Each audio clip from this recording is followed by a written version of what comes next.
세상을 살아가는 사람에게는 누구에게나 고난과 고통이 있습니다. 오늘 본문의 말씀대로 가시가 누구에게나 있는 것입니다. 윈전을 살펴보고 또 우리 주변의 많은 사람들을 살펴보면 특별히 성공한 사람들, 그분들의 이야기를 들어보면 모두가 다 고난의 현장에 있었고 고통을 받은 사람들이었고 또 약점이 있는 그런 사람들이 그런 환경과 고난과 고통과 약점을 극복하고 모두가 성공자가 되었다라고 하는 공통점을 발견할 수 있습니다.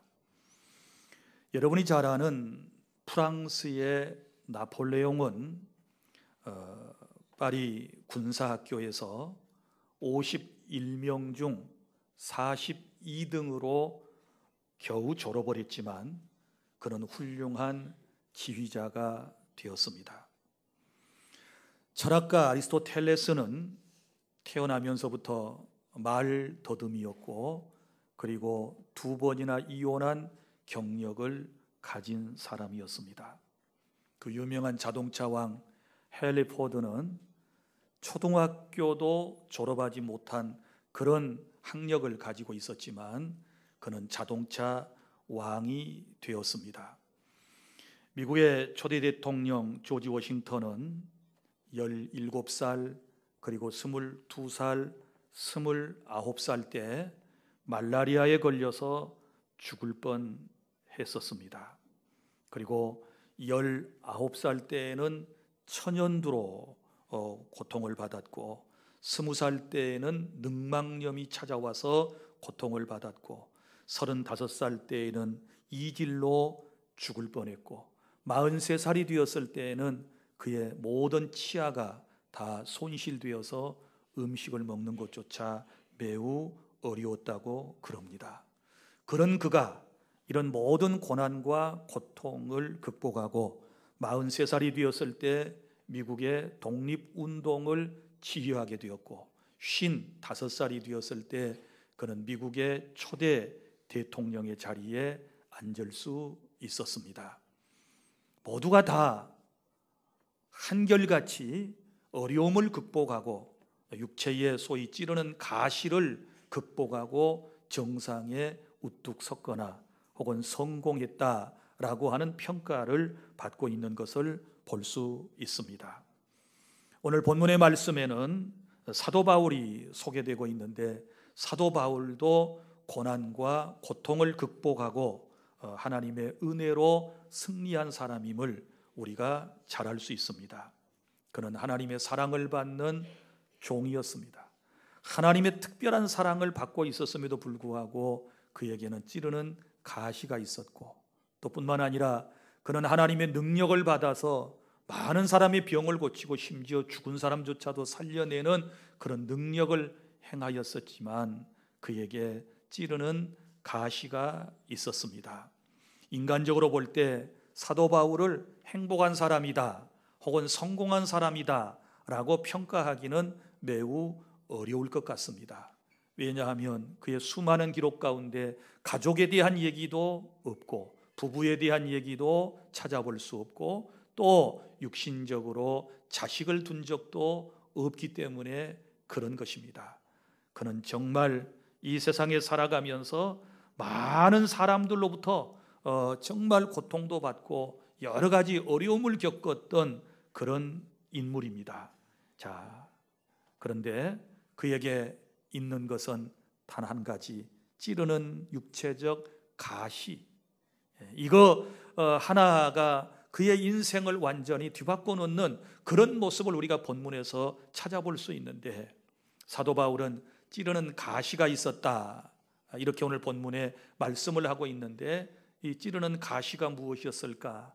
사람들은 여러 가지로 근거를 통해서 추론해내는 것이 있는데 아마 간질에 시달렸을 것이다 우리가 역사를 살펴보면 위대한 인물들 가운데 간질로 고통받았던 사람들이 의외로 많았다는 사실을 잘 알 수 있습니다.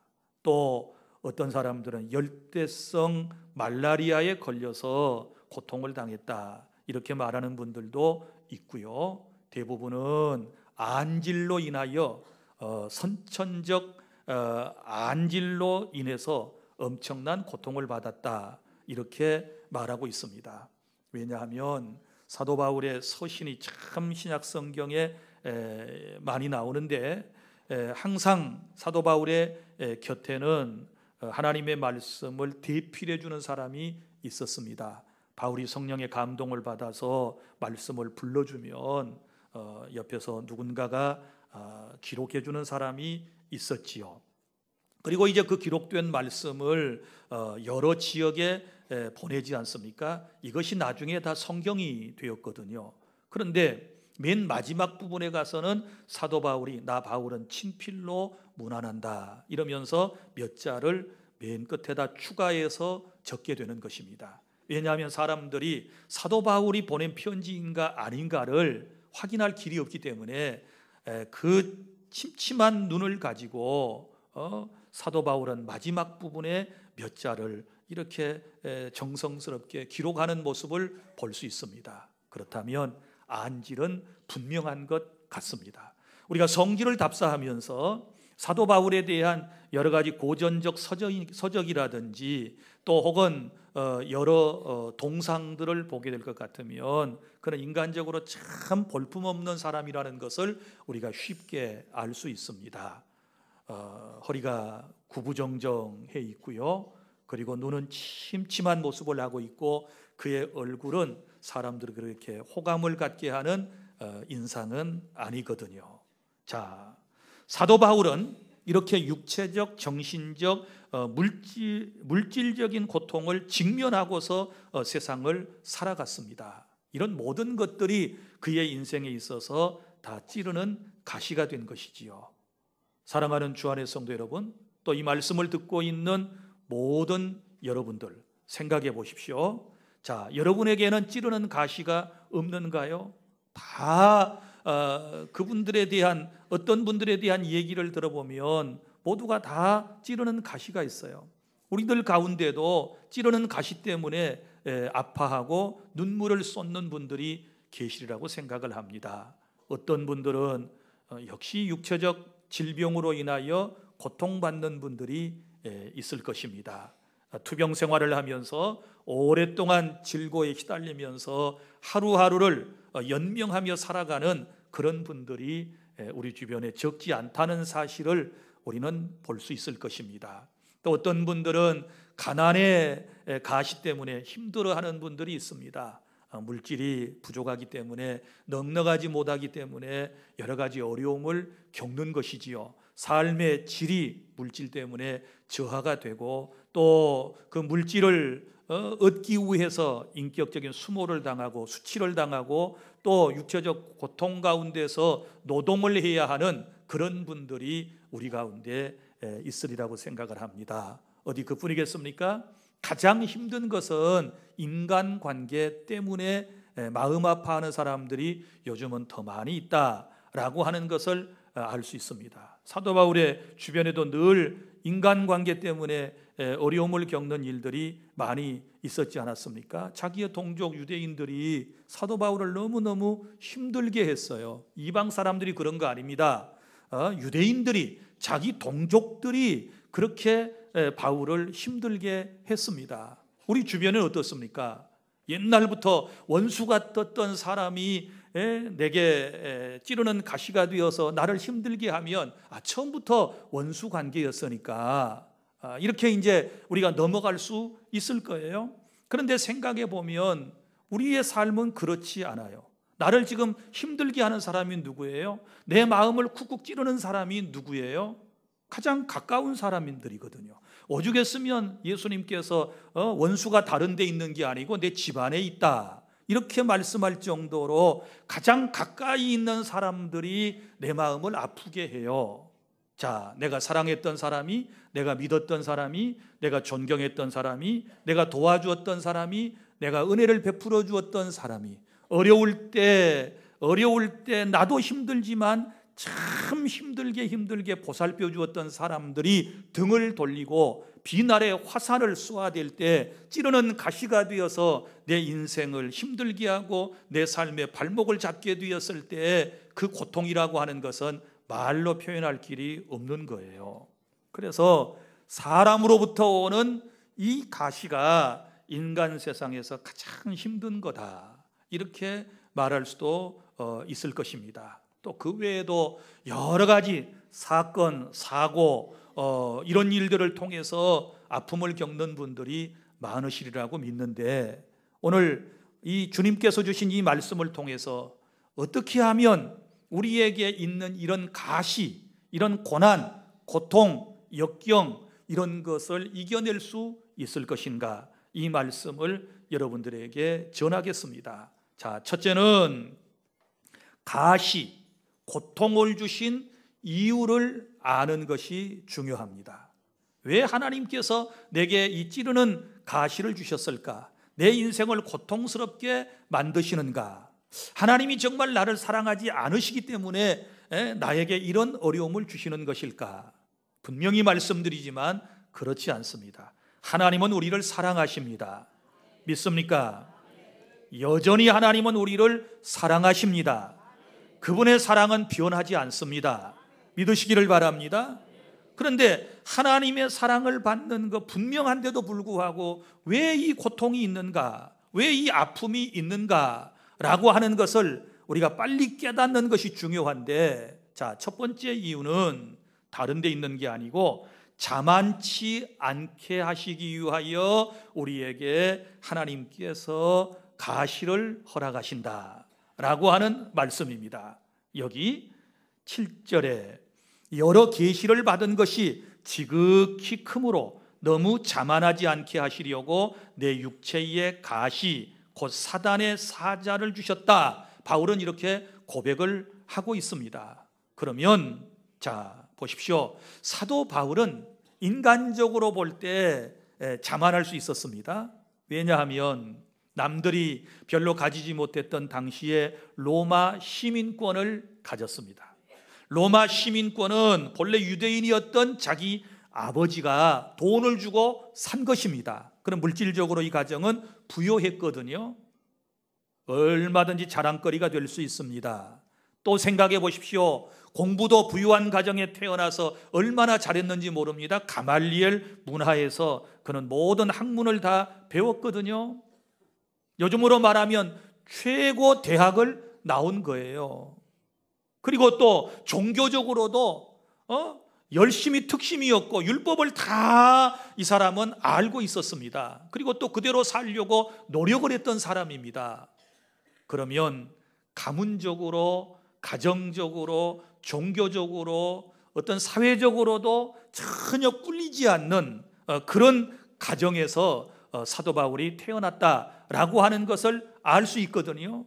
교만할 수 있었습니다. 그리고 또 하나는 기독교로 개종하고 난 이후에 놀라운 체험을 했어요. 그 체험의 내용이 오늘 본문 고린도후서 12장 1절부터 4절까지에 나오지 않습니까?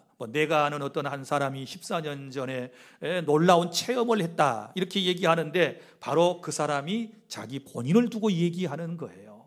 직접 얘기하지 않고서 우회적 표현을 써서 내가 아는 한 사람이 14년 전에 정말 놀라운 신비로운 체험을 했다. 어디에 갔다 왔느냐? 낙원에 갔다 왔다. 천국에 갔다 왔다. 가서 하나님 나라를 보고 왔다, 그 말이지요. 또 그분의 음성을 직접 듣고 왔다, 그 말이지요. 그 아름다운 신비로운 세상을 보고 온 것입니다. 그러면 얼마든지 교만해질 수 있지 않겠습니까? 남이 못 본 것을 보았고, 남이 듣지 못한 것을 들었고, 남이 체험하지 못한 영적인 체험을 했으면 얼마든지 교만할 수 있거든요. 그리고 자꾸 말하고 싶지 않겠습니까? 바울 정도 되면. 그런데 이것 때문에 사람이 자만해질 수 있어요. 나는 여러분들에게 정중하게 권면합니다. 세상에서 잘 나가는 사람들, 똑똑한 사람들, 많이 배운 사람들, 부자들, 그리고 세상의 모든 것들 교회 가는 대로 척척 잘 돼가는 사람들, 또 거기다 이제 영적인 은혜까지 체험한 사람들 얼마든지 교만할 수 있어요. 이럴 때 깨달아야 될 줄 믿습니다.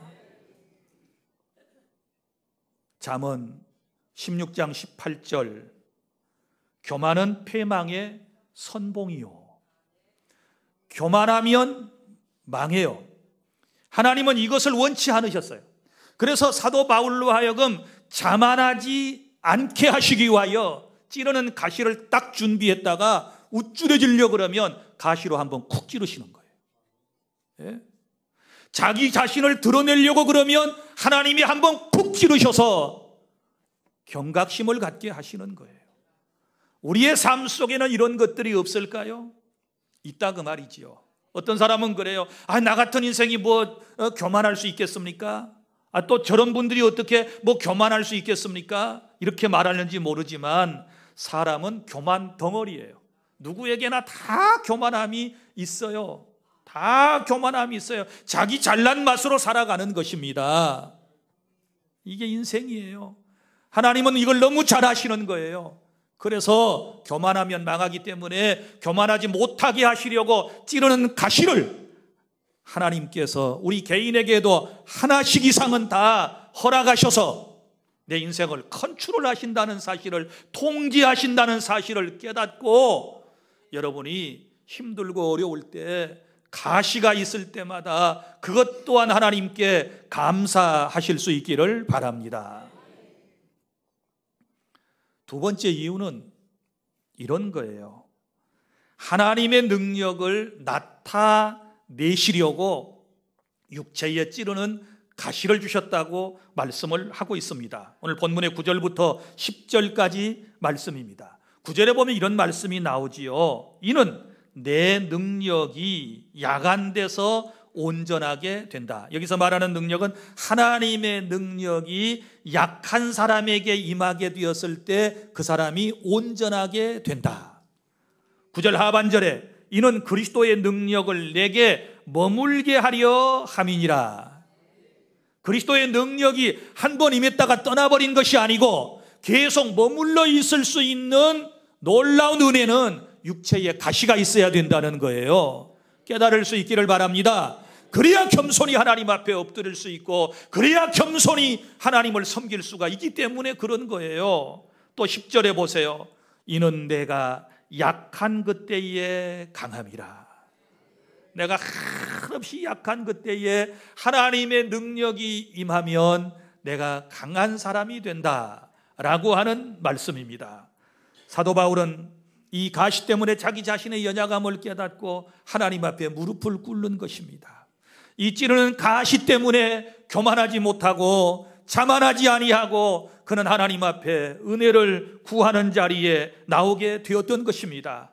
아파서 기도하면 하나님께서 그 모습을 보시고 그때마다 그에게 더 많은 은혜를 베풀어 주셨다는 뜻이지 않겠습니까? 하나님께서 더 놀라운 능력을 공급해 주셨다라고 하는 사실을 믿으시기를 바랍니다.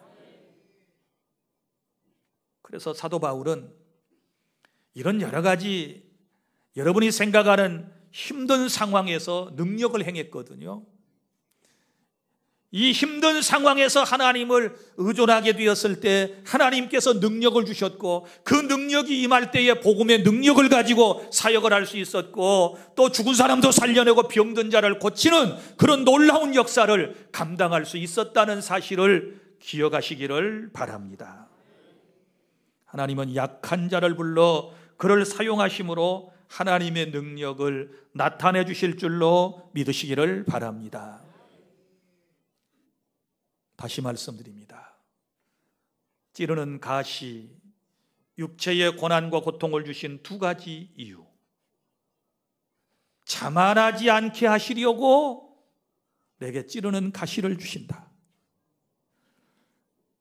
연약한 나에게 하나님의 능력을 나타내셔서 하나님의 거룩한 일을 이루시기 위하여 하나님께서 내게 찌르는 가시를 주셨다는 사실을 기억하고 감사하시기를 바랍니다. 둘째로, 그러면 이 가시를 극복하려면 구체적으로 어떻게 해야 할까요? 가시를 극복하려면 첫째는 기도하십시오.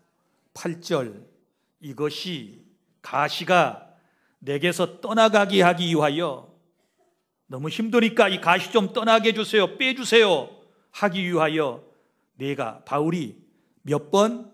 3번 누구에게 간구합니까?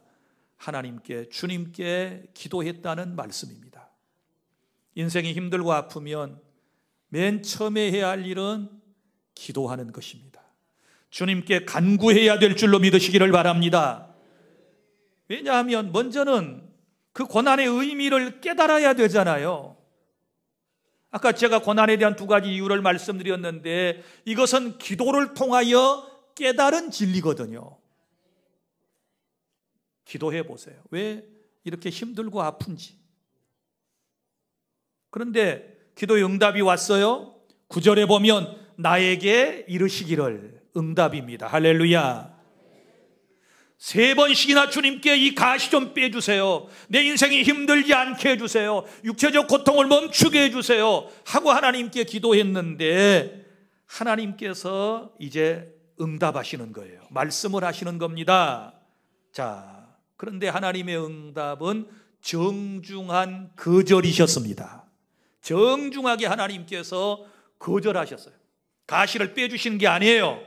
그러시면서 주님께서 이렇게 말씀을 하셨습니다. 내 은혜가, 그러니까 나의 은혜가 너한테 족하도다. 바로 이 가시가 너한테 뭐예요? 은혜다, 그 말이에요. 믿습니까? 낭패와 실망당한 뒤에 주님을 찾지 않습니까? 인생이 고통스러울 때 하나님 앞에 무릎을 꿇지 않습니까? 인생이 힘들고 어려울 때 우리가 주님을 의존하며 살아가지 않습니까? 내 은혜가 너한테 족하도다. 그러면서 또 그런 이유를 설명해 줘요. 이는 내 능력이 약한 데서 온전하여 짐이라. 하나님의 능력이 약한 너에게 임하게 되었을 때 네가 온전한 사람이 될 수 있어. 이렇게 주님께서 말씀을 해 주신 것입니다. 사랑하는 주 안의 성도 여러분, 기도의 응답은 3가지로 온다는 사실을 기억하십니까? 자, 우리가 구하면 곧이곧대로 응답하시는 예스, 오냐 하고 하나님께서 즉각적으로, 혹은 얼마 시간이 지난 후에 내가 원하는 시간에 원하는 방법으로 하나님께서 응답하시는 때가 있습니다. 그러나 또 기도의 응답은 노, 아니야, 하나님께서 정중하게 오늘 이 말씀처럼 거절하실 때가 있지요. 거절하실 때는 또 다른 것들로 대체해서 응답하신다는 사실을 믿으시기를 바랍니다. 사도 바울이 그랬거든요. 사도 바울이 육체에 가시 빼달라 그랬는데 하나님께서는 거기에 대해서는 응답하지 아니하시고 오히려 영적인 그에게 놀라운 능력을 주셔서, 복음을 더 강력하게 주셔서 귀한 사명을 감당하게 하셨음을 믿으시기를 바랍니다. 3번째 응답은 wait, 기다려. 때가 안 됐을 때는 기다리라고 말씀을 합니다. 준비가 덜 되었을 때는 기다리라고 말씀을 합니다. 그래서 시편 기자가 고백한 대로 기다리고 기다렸더니 주께서 내게 응답하시고, 할렐루야. 그래서 기도의 응답은 3가지, yes, 오냐, no, 안 돼, wait, 기다려. 이런 방법으로 응답하시는데, 사도 바울에게는 정중한 거절로 응답하시며 하나님께서 더 큰 능력을 병든 그에게, 고통받는 그에게 허락하셔서 위대한 하나님의 사역자로 하나님께서 세워주셨음을 믿으시기를 바랍니다. 둘째, 가시를 극복하려면 2번째 방법은 기뻐하십시오. 역설적인 진리입니다. 9절에 보면 나에게 이르시기를 내 은혜가 내게 조가도다. 이는 내 능력이 약한 데서 온전하여짐이라 하신지라. 그러므로 도리어 크게 기뻐함으로, 할렐루야. 이제 더 크게 기뻐하는 거예요. 이게 진정한 신앙이라고 그래요. 믿습니까? 고통 가운데서, 고난 가운데서, 역경 가운데서, 힘든 삶 가운데서 크게 기뻐할 수 있는 것, 이것이 주님께서 우리에게 원하시는 신앙의 길이라는 사실을 여러분이 아시기를 바랍니다. 또 나오지요. 10절에 그러므로 내가 그리스도를 위하여 야간 것들과 능욕과 궁핍과 박해와 곤고를 기뻐하노니. 할렐루야. 육체적 가시만이 아니었습니다. 10절에 보세요. 더 많은 목록들이 나오지 않습니까? 그에게 뭐가 있었습니까? 야간 것들과, 그 다음에 사람들에게 능욕받는 것과, 그리고 경제적인 궁핍함과, 그리고 사람들에게 그리스도를 전하다가 박해받는 것과, 그리고 마음이 곤고함이 그에게 있었거든요. 그런데 이런 것조차도 다 기쁨으로 승화해내는 거예요. 이게 신앙의 세계거든요. 이런 은혜가 여러분에게 있을 수 있기를 바랍니다. 응답을 받고 난 이후에, 그것도 고통에 대한 분명한 해답을 주신 하나님의 응답을 받고 난 이후에, 말씀을 깨닫고 난 이후에 크게 기뻐하는 모습을 볼 수 있습니다. 사랑하는 주 안의 성도 여러분, 지금 인생이 힘들고 어렵다고 우리가 다 마음의 불평과 원망과 짜증과 한숨을 쉬면서 살아갈 일이 아니고, 우리의 얼굴에 내천자를 그리고 어두운 그림자가 드려진 채로 그렇게 세상을 살아갈 일이 아니라, 여러분이 고난의 깊은 뜻을 알았으면, 가시의 깊은 의미를 알았으면, 그리고 깨달았으면, 그 가시 때문에 하나님 앞에 지금까지 서 있다면 이제부터 기뻐하시기를 바랍니다. 할렐루야. 제가 암 수술하고 수술한 그 다음 날 머리를 감았습니다. 제 아내는 지금도 여러 사람에게 얘기를 합니다. 아마 남편이 지독하다고 생각을 했을 것 같아요.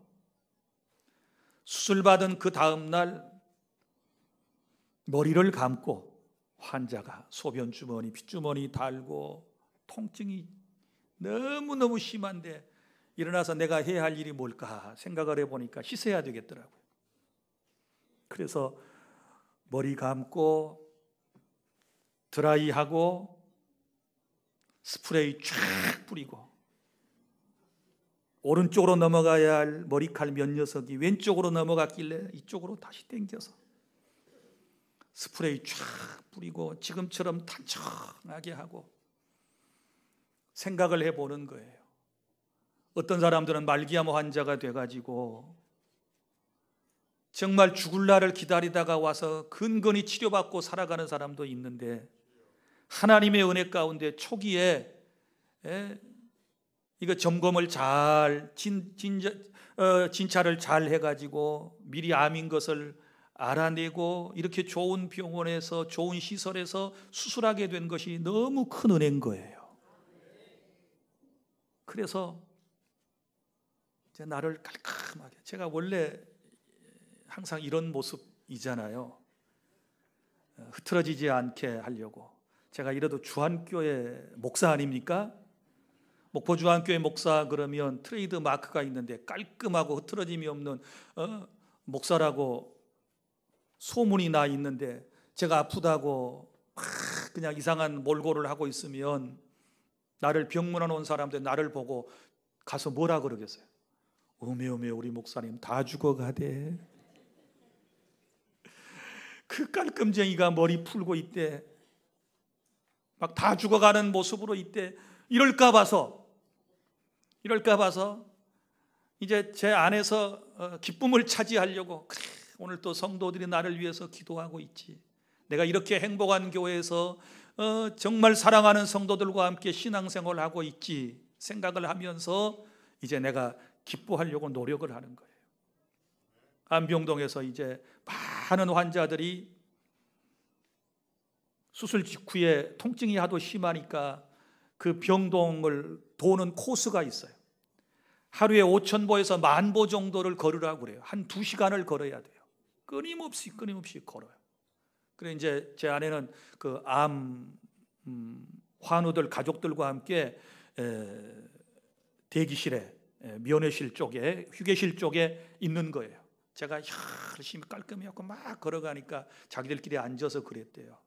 저희가 우리 남편이에요. 그러니까 뭐 하시는 분이세요?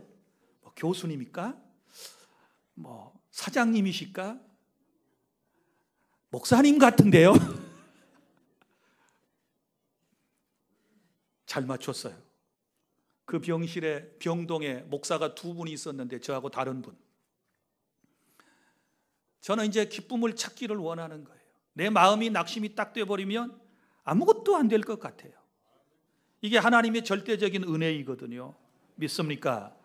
이 두 가지 사실, 자만하지 않게 하시려고 나한테 더 큰 능력 주셔서 남은 사역 더 잘 감당하라고 주님께서 내게 주신 가시라고 생각을 하고 이제 기뻐하려고 노력을 하는 거예요. 그래서 이제 다 밝은 모습으로 하고 나오려고 오늘 또 분장을 하고. 괜찮지요? 이럴 때 비웃는 것은 몸에 해로워요. 아프다고 힘들다고 죽는 소리 하지 말고 찌그러진 얼굴로 세상을 살아가지 말고, 다시 말씀드리지만 낙하산하고 사람 얼굴은 펴져야 산다. 이런 진리를 여러분이 깨달았으면 좋겠어요. 사도 바울 말씀을 딱 깨닫고 하나님의 응답을 받고 난 이후에 어떤 삶의 현장에서도 기뻐하지 않습니까? 복음을 전하다가 매를 맞고 겁안 죽어갈 때도 기뻐하고, 지하 감옥 속에 갇혀서 죽을 날을 기다리면서도 늘 기뻐하고, 또 밖에 있는 사람들에게 기뻐하고 또 기뻐하십시오 이렇게 권면하지 않습니까? 나는 이것이 신앙이라고 생각을 해요. 우리 다 똑같이 어려운 삶의 현장을 살아가고 있습니다. 여러분들이 어떤 하나님을 어떻게 경험하셨느냐에 따라서, 말씀을 어떻게 깨닫고 있느냐에 따라서 밝게 살아갈 수도 있고 기뻐하며 살아갈 수도 있고, 찌그러진 얼굴로 우는 소리 하면서 징징거리면서 그렇게 살아갈 수도 있는 거예요. 어떤 고난 가운데서도 기쁨으로 승리하는 은혜가 주 안에 모든 성도들에게 임하실 수 있기를 바랍니다. 우리 충분히 그렇게 살 수 있습니다.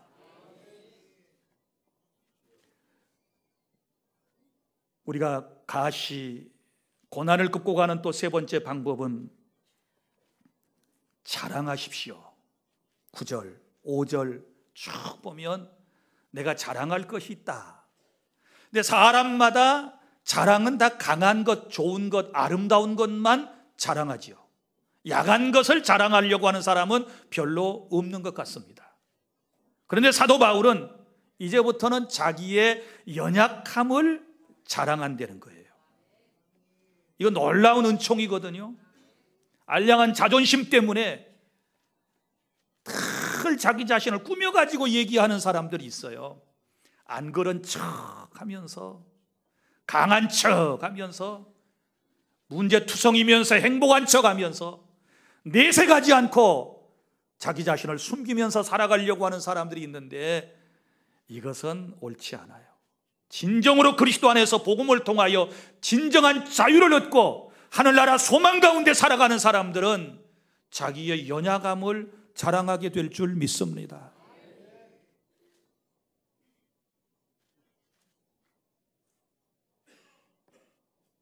저도 이제 여러분들에게 서스럼없이 얘기할 수 있어요.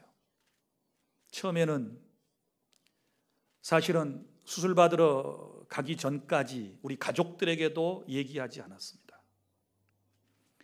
아무에게도 얘기하지 않고 제 아내와 함께 둘이 얘기했습니다. 이거 좋은 일 아니니까 얘기하지 맙시다. 물론 당신 아프다 그러면 기도해주고 걱정해주는 사람도 있겠지만, 혹여라도 믿음이 연약한 교우들이 시험 들고 어려움 겪으면 안 되니까 우리 말하지 맙시다. 그리고 가는 날 여러분에게 그저 웃는 소리로 얘기하고 뭐 수술 하나 받고 오겠다고 하고 떠났습니다. 제 마음을 여러분이 이해를 하셔야 돼요. 누구나 다 부끄러워하는 것입니다. 그런데 생각해 보면 그거 아니에요. 이제는 야간 것을 자랑해도 이게 너무 감사한 거예요. 왜냐하면 내가 이렇게 한없이 약한 존재인데, 내가 한없이 부족한데 하나님의 은혜, 하나님의 능력이 임하여 내가 이렇게 지금 살아가고 있고 귀한 사역을 감당하게 된다는 이것을 주님이 원하시는 거예요. 믿습니까? 이제 연약한 것도 얘기해요. 뭐가 그게 부끄럽다고? 부끄러울 거 하나도 없어요.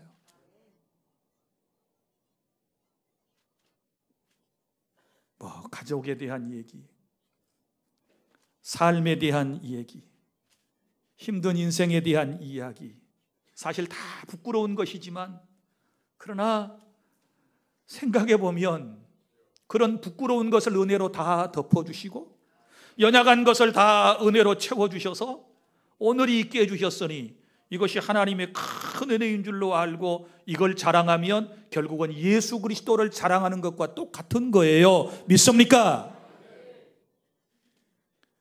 간증을 통한 전도 방법입니다. 연약했던 과거의 나에 대해서 얘기하고 이런 연약한 내가 어떻게 주님을 만나서 회복되었고 치유되었는가를 얘기하고 그리고 지금은 어떻게 사는지에 대해서 얘기하면 많은 사람들이 공감을 하게 될 것입니다. 말씀을 맺습니다. 사랑하는 주 안의 성도 여러분, 이 세상을 살아가는 사람들 중에 고난과 고통이 없는 사람은 없습니다. 100% 완벽한 사람도 없습니다. 온전히 건강한 이도 없을 것입니다. 고통 가운데 하나님의 뜻을 깨닫고 기뻐하며 살아가실 수 있기를 바랍니다. 약할 때 내게 주신 하나님의 능력과 은혜를 간증하며 살아가시기를 바랍니다. 주님은 약할 때 강한 능력을 주시는 나의 주님이심을 믿습니다. 기도하겠습니다.